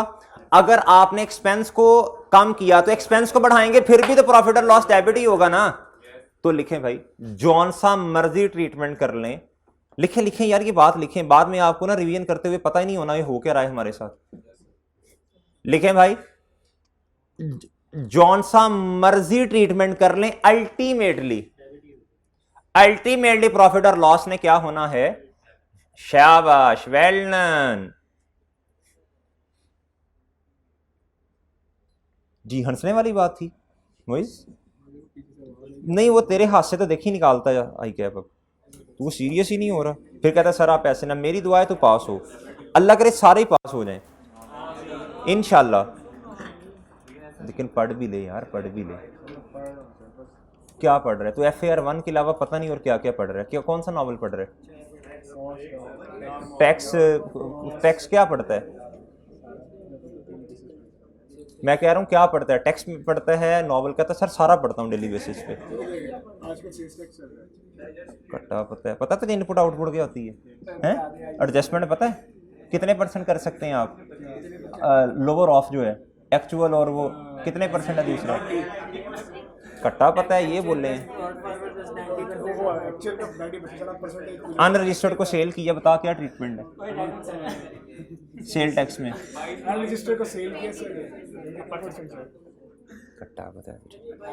अच्छा जी, अच्छा भाई सुने, भाई सुने, इधर वापस आए। अच्छा भाई सुने, भाई सुने, ब्रेक करता हूं, चुप कर, इधर आए भाई, इधर आए आप, इधर सुने मेरी बात सुने। इस तरह का क्वेश्चन भी करेंगे जिसमें 100% पेमेंट नहीं होगी, 50% होगी, फिर कैश कितना कम करना पड़ेगा और इधर क्या करना पड़ेगा? अब इधर बोंगो की तरह 9 लाख 6 लाख नहीं लिख देना सर, फिर प्रॉफिट और लॉस की भी कोई परसेंटेज होगी, उस परसेंट मैं लिखवाऊंगा नोट, बाहर जहन तो बना दिया ना आपका, कर लेंगे इंशाल्लाह। अब आप इधर आए भाई, ये करवाने दो फिर ब्रेक करूंगा, वरना ना ये अटका रहना है। कहता है repayment of grant related to asset, repayment of grant related to asset. Sir जी एसेट के अंदर कितने ट्रीटमेंट हैं? 2 ट्रीटमेंट है, कितने हैं? जहन में लेके आए, क्या दोनों ट्रीट, इधर देखें ना, इधर तो हमने बड़े आराम से डेफर्ड ग्रांट को, डेफर्ड इनकम को कम कर दिया। भाई कौन सा ट्रीटमेंट ऐसा है जिसके अंदर डेफर्ड ग्रांट तो होती नहीं है, स्टार्ट में कम कर देते हैं ना। अब इसमें कुछ सोचना पड़ेगा, देखे ना, कैश ने तो कम होना ही होना है, प्रॉफिट और लॉस को भी कुछ करना है, डेबिट अब देखना पड़ेगा किसको करेंगे। चुप, मैं समझाता हूं, मैं सस्पेंस डालने दिया करें थोड़ा। कहता है अगर इस तरह बता देना बस ठीक है एसेट ने डेबिट होना है, तो ये आपको कुछ दिन के लिए बात तो याद रहेगी, या शायद 1-2 दिन के लिए, बाद में आपको भूल जाएगी जी। कहता जी repayment of grant related to asset. हमें इधर एक्टिव होके बैठ, शाबाश। कहता जी repayment of grant related to asset, तवज्जो, shall be recognised by increasing the amount of asset. ये पता नहीं आप क्या कहना चाह रहे हैं, इग्नोर कर दें, बरल हाईलाइट कर लेने दें मुझे। कहता है या तो आप क्या करेंगे, इंक्रीज कर देंगे कैरिंग अमाउंट ऑफ एसेट, समझ आई? नहीं आनी चाहिए। और रिड्यूसिंग द डेफर्ड इनकम, ये तो समझ आती है, ये वाली बात नहीं समझ आ रही, ये वाली बात नहीं समझ आई। इंक्रीज कर नहीं आई, नहीं क्या नहीं आई, चुप हो जा। Increasing the amount of asset, ये पहला ट्रीटमेंट है, दूसरा ये है। इसका मतलब है ये डायरेक्ट है, ये क्या है, वो इसके अंदर तो डेफर्ड इनकम होती नहीं है, स्टार्ट में कम कर दी, इसीलिए तो वो पूरा सवाल जहन बनाया आपका, पहले लिंक करवाया 11 और 10 को।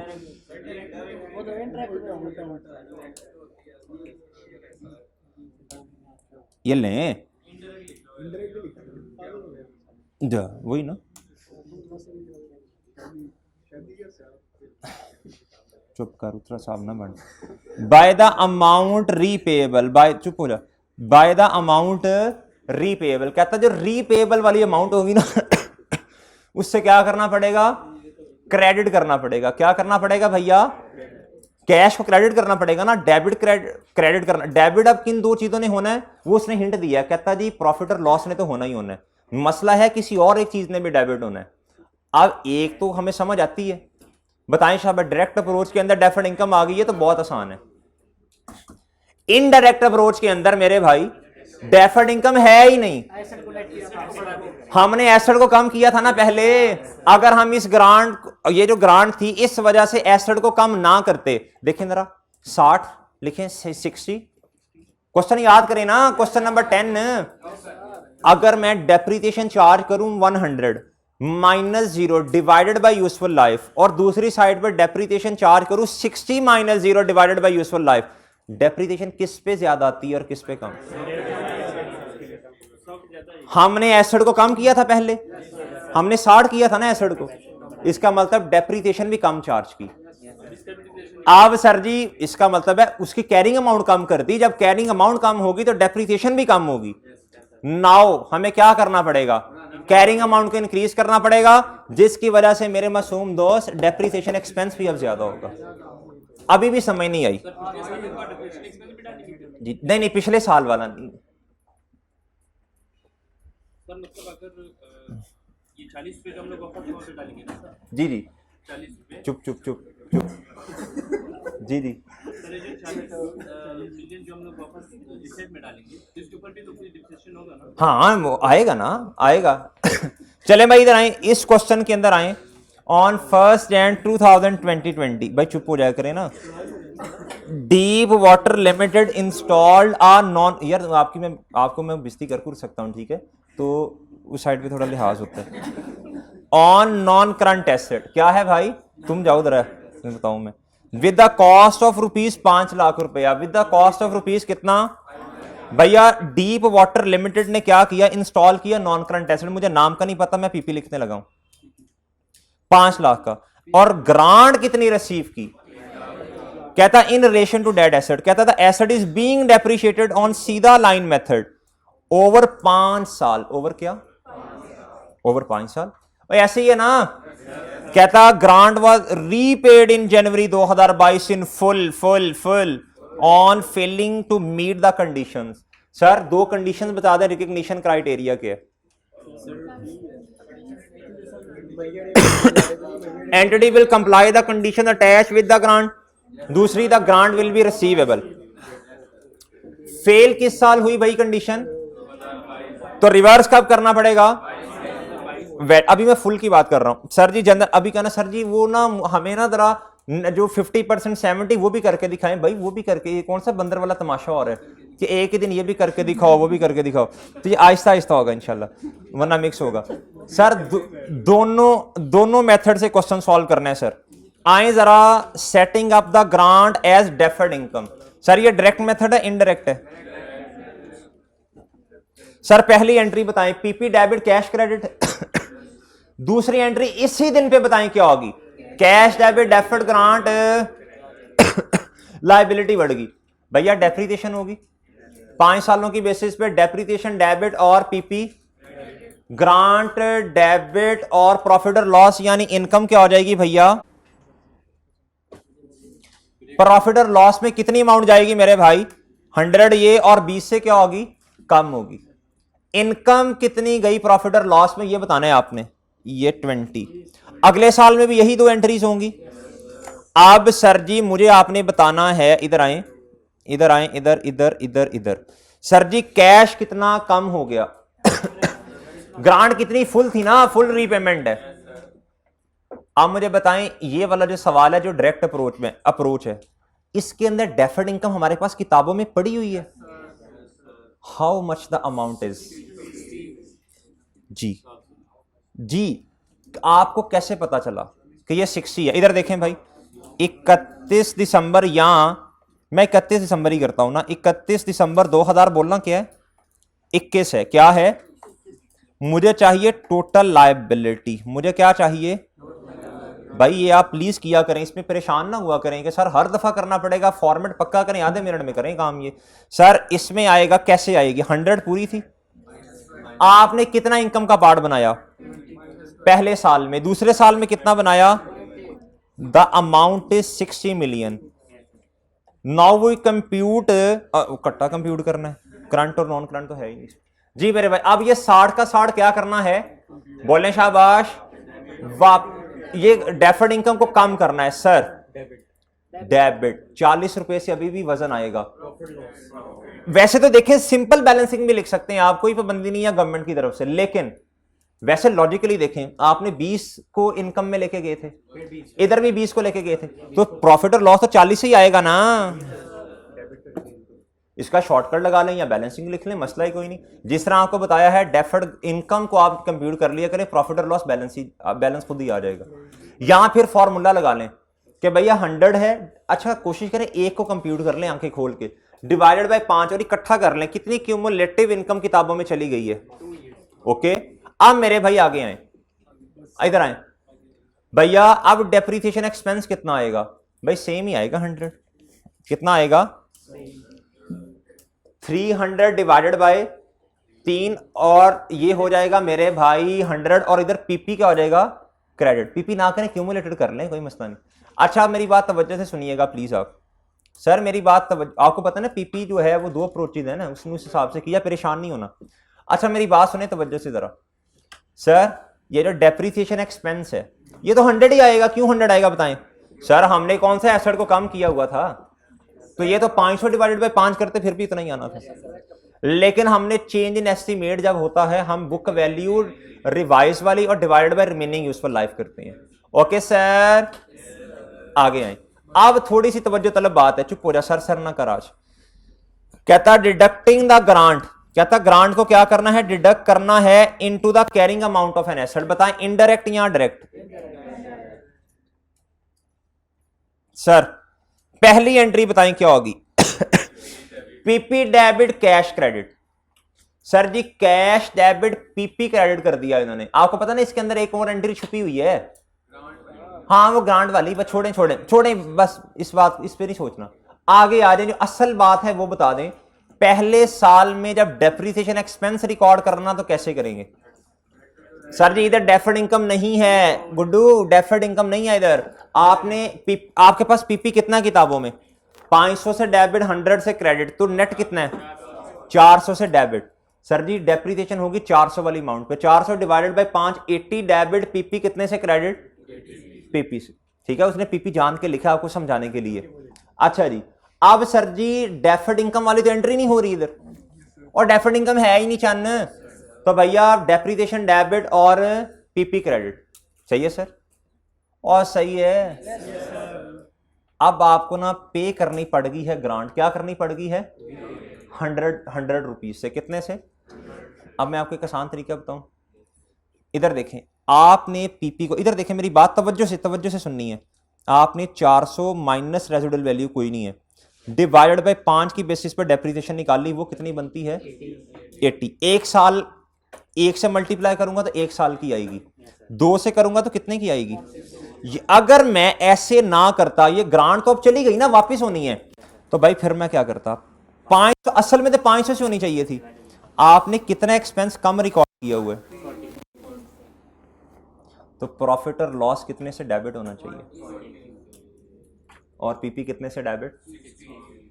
और सही है, ये होता है क्यूमुलेटिव डेप्रिसिएशन का इंपैक्ट। ये क्या है भैया? इसे कहते हैं क्यूमुलेटिव डेप्रिसिएशन। और सर आगे आए, अब चेंज इन एस्टीमेट है हमारे पास। बुक वैल्यू किताबों में पहले कितनी थी? पहले बताना है 400 माइनस 160 जो हमने ट्रीटमेंट किया, ये है ना क्यूमुलेटेड डेप्रिसिएशन चन्न, और ये है कॉस्ट, इसके मुताबिक 400 है। बुक वैल्यू कितनी है? इधर कितनी होनी चाहिए थी कॉस्ट? है सुभान अल्लाह, हमने वो नेट जी सर, बुक वैल्यू इधर कितनी होनी चाहिए? और सही है सर जी, इन दोनों का जो डिफरेंस है उससे हमने, एक दूसरी बात है, उससे हमने पीपी को क्या करना है। और अगर आप इस तरह नहीं भी करना चाहते तो ये तो पता है ना आपको, रिड्यूस डेप्रिसिएशन आपने किताबों में चार्ज की है। प्रैक्टिस करेंगे इंशाल्लाह पक्का हो जाएगा। सर जी अब आप इधर आए, अगर मैं आपसे ये कहता हूं कि आपकी पीपी आपने किताबों में रिकॉर्ड कितना किया? 240 से, अब कितना बढ़ाना पड़ेगा? ये आपने 60 से बढ़ाया है ना, तो कितना हो गया पीपी आपका? 300 रुपए का हो गया, divided by remaining useful life बताएं कितनी है? तो डेप्रिसिएशन एक्सपेंस उतना ही है। सही है सर? होमवर्क नोट कर लें, होमवर्क नोट कर लें भाई, आके नहीं देना, आके जी होमवर्क नोट करें। उसके बाद हड़प्पा लिमिटेड वाला सवाल मैंने करवाना है, हड़प्पा लिमिटेड। और ब्रेक भी दे देता हूं यार, कुछ सब्र नहीं है आपको तो चाहिए सर के सर ब्रेक नहीं, बिल्कुल नहीं। मेरी मैंने लिखा तो था कहीं है, लेक्चर प्लान में लिखा कहाँ था मैंने, बुक दिखाओ यार जी मेरे भाई। लेक्चर प्लान में लिखें question number 1 is your homework pass paper का, क्वेश्चन नंबर 1 पास पेपर का is your homework. Question number 1 theory लिखनी, थ्योरी का सवाल है भाई, क्वेश्चन नंबर 1 पास पेपर का। पास पेपर का क्वेश्चन नंबर 1, क्वेश्चन नंबर 2 छोटे छोटे से सवाल हैं। Question number 2 is challenge from my side, 8 number का सवाल है, थ्योरी नहीं है ये। इसमें इन्वेस्टमेंट प्रॉपर्टी भी है, नहीं इन्वेस्टमेंट प्रॉपर्टी नहीं है, इसके अंदर इंपेयरमेंट भी है, इसके अंदर मेरे भाई गवर्नमेंट ग्रांट भी है। बहुत अच्छा सवाल है, कल इंशाल्लाह, कल गुड्डू तू कर ही आया, कल इंशाल्लाह। और भाई क्वेश्चन नंबर 5 का पार्ट ए, बस क्वेश्चन नंबर 5 का पार्ट ए, क्वेश्चन नंबर 5 का पार्ट ए पास पेपर का, पास पेपर का क्वेश्चन नंबर 5 का पार्ट ए। एक दो सवाल और बताता हूं आपको, वो इससे रिलेटेड है भाई, रीपेमेंट से। आसान है, आसान है, परेशान ना हो, टेस्ट में बताता हूं। ये एक बात पढ़िएगा, कहता जब गवर्नमेंट जो है, सुने भाई, कहता जब आप कंडीशन मीट नहीं करते ना, कहता जब कंडीशन मीट नहीं होती तो उसके बदले में होता क्या है, कहता अब वो जो प्लांट है, कहता जारी बात है आपने एसेट से रिलेटेड जब कंडीशन मीट नहीं होती, जिसके अंदर आपने एसेट से रिलेटेड गवर्नमेंट ने ग्रांट आपको दी होती है, कहता उसमें फिर क्या होता है, कहता जारी बात है कोई ना कोई प्लांट प्लूंट में मसला होगा ना, कहता उस वजह से फिर एम्पेयरमेंट का खदशा होता है। किसका खदशा होता है? जारी बात है भाई, गवर्नमेंट ने आपको स्पेसिफिक प्रोजेक्ट के लिए ये पैसे दिए, आपने उस गवर्नमेंट ने कहा फलां प्लान खरीद लो, वो स्पेसिफिक पर्पज के लिए ही इस्तेमाल हो सकता था। कहता अगर आपने कंडीशन ही पूरी नहीं की, इसका मतलब है प्लांट प्लूट में कोई मसला होगा, कोई इशू होगा। कहता अब उस प्लांट की उतनी वैल्यू भी नहीं रही, अब उस प्लांट की। तो याद रखना है, जब ग्रांट उसने गवर्नमेंट ने आपको दी है एसेट के बदले में, नॉन करंट एसेट, तो कहता उस फिर खदशा होता है अगर वो रीपे करनी पड़ जाए तो इंपेयरमेंट होगी प्लांट पे, ये याद रखनी है बात। कहता circumstances giving rise to repayment of grant related to asset may require consideration to be given the possible impairment of the new carrying amount of the asset। कहता जी जब ये एसेट से रिलेटेड गवर्नमेंट ने ग्रांट दी हो और आपको पे करनी पड़ जाए, आपने कंडीशन पूरी नहीं की, तो this is an indication. 100% chances नहीं है कि हर दफा इंपेयरमेंट का खदशा हो, लेकिन कहता है खदशा होता है, पॉसिबिलिटी क्या है, बस ये बात याद रख लें। और आपने क्वेश्चन नंबर 2 पास पेपर का सॉल्व करके आना है। चलें ब्रेक करें, मैं उतनी देर हड़प्पा लिमिटेड वाला जो सवाल है उसका नोट बनाता हूं। चलें भाई ब्रेक कर लें, 5 मिनट में प्लीज वापस आए, मैंने नोट बनाना शुरू कर देना।